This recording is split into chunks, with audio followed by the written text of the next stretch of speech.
বাবা মায়ের বাড়ি ছেড়ে বিদায় নেওয়ার মুহূর্ত সত্যি কতটা বেদনাদায়ক সেটা কেবলমাত্র একটা মেয়েই জানে। গোটা ঘর জুড়ে যা জিনিসপত্র এলোমেলো হয়ে থাকতো, আজ সেই জিনিসপত্রেরই জায়গা হয়েছে এই ছোট্ট টলি ব্যাগে। মেয়েদের জীবনটা বড়ই অদ্ভুত, তাই না?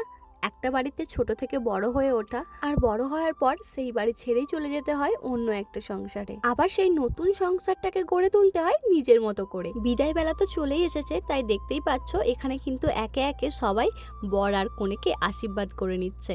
কাল যেই বাড়িটা আলো ঝলমল করছিল, হাসিতে ঢলে পড়ছিল, আজ সেই বাড়িটাই কেমন যেন নীরব থমথমে হয়ে গেছে। তোমরা তো জানোই যে হিন্দু বিয়েতে বেশ অনেক নিয়ম কানুনই থাকে, আর এখানে তো বিদায় বেলা চলেই এসেছে, তাই দেখতেই পাচ্ছ এখানে একটার পর একটা নিয়ম সেইগুলোই পালন করা হচ্ছে। সব শেষে এখানে নতুন বর কনেকে করা হচ্ছে বরণ। এই বরণ করার পরই কিন্তু ওরা চলে যাবে নতুন সংসারে। বাবা মায়ের এই বাড়ি ফাঁকা করে ও সাজাবে ওর নিজের সংসার নতুন করে। সব শেষের পর এখানে দেয়া হচ্ছে কনকাঞ্জলি। আর ঠিক কতটা কষ্টের পর একটা মেয়ে ঠিক এই সময়টা পার করে সে শুধু নিজেই জানে। এবার ওরা চলে গেল বাড়ি। তো চলো আজকের ভিডিওটা এখানেই শেষ করছি। তোমাদের যদি ভালো লেগে থাকে তো লাইক করে পাশে থেকো।